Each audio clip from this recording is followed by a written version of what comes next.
Welcome back to our channel. நம்ம இன்றைக்கி பார்க்க போகிறது தலைக்கறி குழம்புன்னு சொல்லுவாங்க. தலைக்கறி கிரேவி ஹோட்டல் சைடில் பண்ண போகிறோம்.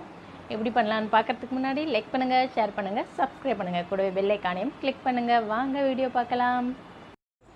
இப்போது நம்ம தலைக்கறி எடுத்துக்கிறேன். நான் இது ஒரு 300 கிராம் இருக்கும். இது நல்லா க்ளீன் பண்ணி வாஷ் பண்ணி வச்சுருக்கேன். இப்போ நம்ம இஞ்சி பூண்டு ஃப்ரெஷ்ஷாக நம்ம எடுத்துக்கலாம், அரைச்சது இல்லை. அதனால் இப்போது பூண்டு பாருங்கள், நான் அப்படியே தோலோடு லைட்டாக இதை லைட்டாக க்ரஷ் பண்ணுற மாதிரி இடிக்கிறேன். இடித்த உடனே நம்மளுக்கு எவ்வளோ ஈஸியாக வருது பாருங்கள் தோல் உரிக்க. இந்த மாதிரி பூண்டு இல்லை, நமக்கு வேலை டக்குன்னு முடியணும் அப்படின்னா இந்த பூண்டை உட்காந்து உரிச்சிட்டு இருக்க முடியாது. அதுக்காக இது ஒரு சின்ன டிப்பு யூஸ் பண்ணிக்கோங்க. இது பாருங்கள், எல்லாம் எவ்வளோ சீக்கிரமாக நம்ம உரிச்சாச்சு. இவ்வளோ சீக்கிரத்தில் இந்த அவ்வளோ பூண்டு, பாதி பூண்டு நான் போட்டிருக்கேன். ஒரு முழு பூண்டுலேருந்து பாதி பூண்டு, அதை எவ்வளோ ஈஸியாக நம்ம எடுத்தாச்சு. இப்போது கடாயில் ஒரு 2 ஸ்பூன் ஆயில் ஊற்றிருக்கேன், 2 டேபிள் ஸ்பூன். இதில் கொஞ்சம் பட்டை சேர்த்துருக்கேன் எண்ணெயில், ஒரே ஒரு கிராம்பு, ஒரு ஏலக்காய். இது எல்லாமே நீங்கள் கரம் மசாலா இருந்துச்சுன்னா கரம் மசாலாவை சேர்த்துக்குங்க. இப்போது ஒரு அரை டீஸ்பூன் சோம்பு சேர்த்துருக்கேன். 2 வெங்காயத்தை நான் மெல்லிசாக கட் பண்ணி வச்சுருக்கேன். 300 கிராம் தலைக்கறிக்கு. இதில் நம்ம தக்காளி அதிகமாக சேர்க்க போகிறதில்ல.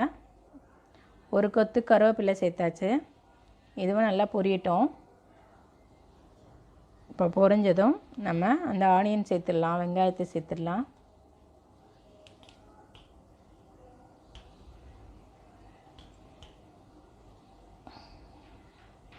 ஆனியன் நல்லா வதக்கிடலாம்.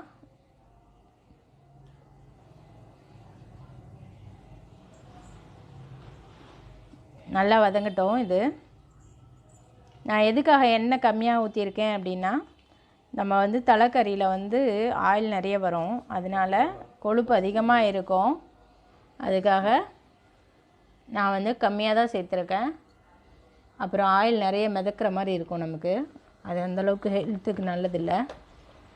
ஸோ பார்த்து நீங்கள் கம்மியாக ஊற்றிக்கோங்க. கால் குழம்பு, அப்புறம் இந்த மாதிரி தலை குழம்புலாம் செய்யும்போது நமக்கு அதில் ஆயில் நிறைய வரும், கொழுப்பு நிறைய வரும் அதுலேருந்து.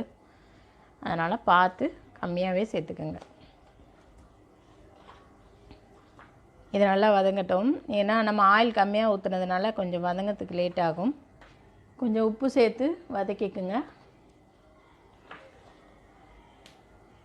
நல்லா கண்ணாடி மாதிரி நல்லா வதங்கணும். இப்போ நான் இஞ்சி பூண்டு இடித்து வச்சுருக்கேன். அந்த இஞ்சி பூண்டு தான் சேர்த்துக்கிறேன், ஃப்ரெஷ்ஷாக இடித்து வச்சது. இதையும் போட்டு நம்ம வதக்கிடலாம். அரைச்சது இருந்ததுன்னா நீங்கள் அரைச்சது சேர்த்துக்கோங்க, ஒன்றும் பிரச்சனை இல்லை. அர்ஜென்ட்டுக்கு வேணும் அப்படின்னா இந்த மாதிரி நீங்கள் யூஸ் பண்ணிக்கலாம். இல்லை மற்ற நேரத்தில் நம்ம மொத்தமாகவே நம்ம இஞ்சி பூண்டு அரைச்சி வைப்போம் இல்லையா, அந்த நேரத்தில் கூட நீங்கள் இந்த மாதிரி லைட்டாக இடிச்சிட்டு உரிச்சிங்கன்னா ஈஸியாக இருக்கும். அந்த நகைக்கண்ணுலலாம் வலிக்காது. இப்போ நல்லா வதக்கிடுவோம்.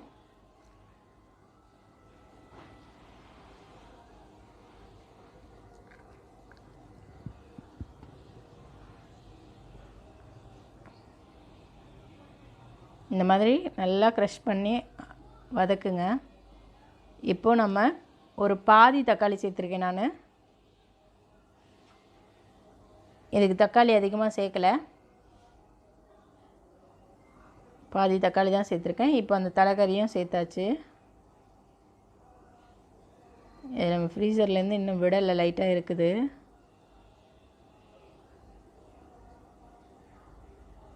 இது எல்லாத்தையும் நம்ம வதக்கிடலாம் நல்லா, கறியையும் சேர்த்து. இப்போ மஞ்சத்தூள் அரை டீஸ்பூன் போட்டிருக்கேன். மிளகாத்தூள் ஒரு டீஸ்பூன்.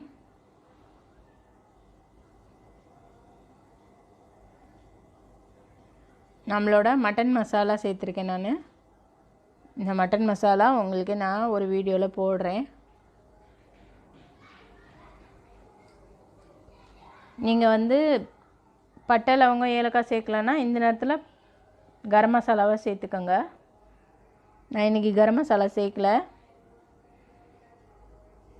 அப்படி உங்களுக்கு தனித்தனியாக இருக்குதுன்னா நீங்கள் கொஞ்சம் மிளகு, கொஞ்சம் ஜீரகம், அப்புறம் வந்து ஜீரகப்பொடி, மிளகு பொடி, தனியா பொடி ஒரு 2 டீஸ்பூன், 1/2 டீஸ்பூன் மிளகுத்தூள், 1/2 டீஸ்பூன் ஜீரகத்தூள் அந்த மாதிரி சேர்த்துருங்க. இப்போ நான் மட்டன் மசாலா சேர்த்துக்கிறேன்.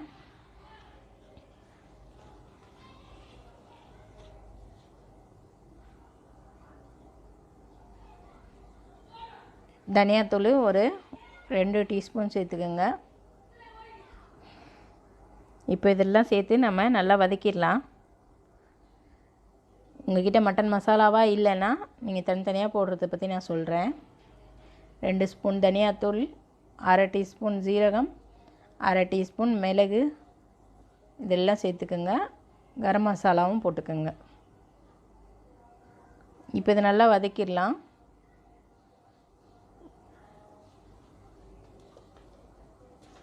கரம் மசாலா வேணானாலும் ஸ்கிப் பண்ணிவிடுங்க. நானும் இன்றைக்கி சேர்க்கலை, கரம் மசாலா சேர்க்கலை, ஏன்னா இஞ்சி பூண்டில் நான் போட்டேன்.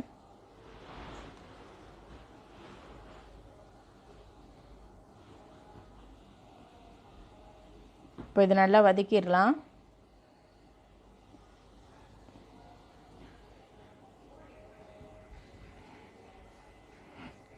தனியாத்தூள் ஒரு டீஸ்பூன் நான் சேர்த்துருக்கேன்.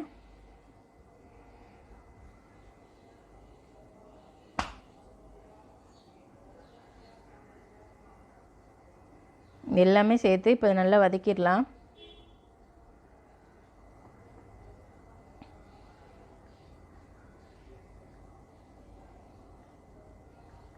இதுக்கு தேவையான உப்பு போட்டுருவோம்.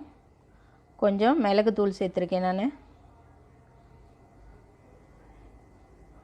மிளகுத்தூள் ஒரு 1/2 டீஸ்பூன் சேர்த்துருக்கேன். எல்லாமே சேர்த்து நல்லா வதக்கிடுவோம்.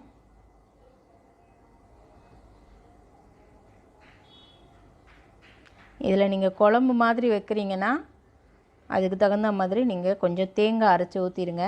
இது நம்ம கிரேவி, அதுவும் ஹோட்டல் ஸ்டைலில் செய்கிறதுனால இதுக்கு நம்ம தேங்காய் ஊற்ற போகிறதில்ல. இதுக்கு தேவையான தண்ணி ஊற்றி அப்படியே வேக வச்சிடலாம்.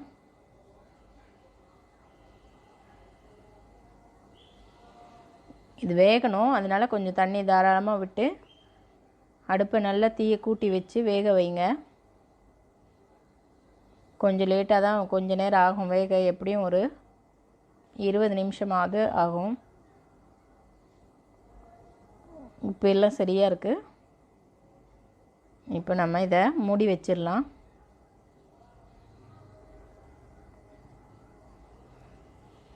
இதுக்கு தேவையான மிளகாத்தூள், அதுபோல் காரம் எவ்வளோ தேவையோ அந்தளவுக்கு நீங்கள் சேர்த்துக்குங்க.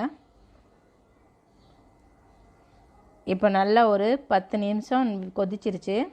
இதில் நம்ம தக்காளி கம்மியாக சேர்த்தோம் இல்லையா, இதில் வந்து என்ன சேர்க்கணுன்னா மெயினாக தயிர் தான் சேர்க்கணும். நான் ஒரு 10 ரூபாய் தயிரில் பாதி தயிர் சேர்த்துருக்கேன். புளிப்பாக இருக்குதுன்னா கம்மியாக சேர்த்துக்கோங்க. இது தயிர் புளிப்பு இல்லைன்றதுனால நான் வந்து பாதி பேக்கெட் சேர்த்துருக்கேன். இப்போ இதை நல்லா கொதிக்குது பாருங்கள். 20 நிமிஷம் ஆயிடுச்சு. கறி நல்லா வெந்துருச்சு. இப்போ கொத்தமல்லி, புதினா சேர்த்து இதை வதக்கிடலாம். இன்னொரு 5 நிமிஷம் சிம்மிலே இருக்கட்டும். அதுக்கப்புறம் நம்ம இறக்கிடலாம்.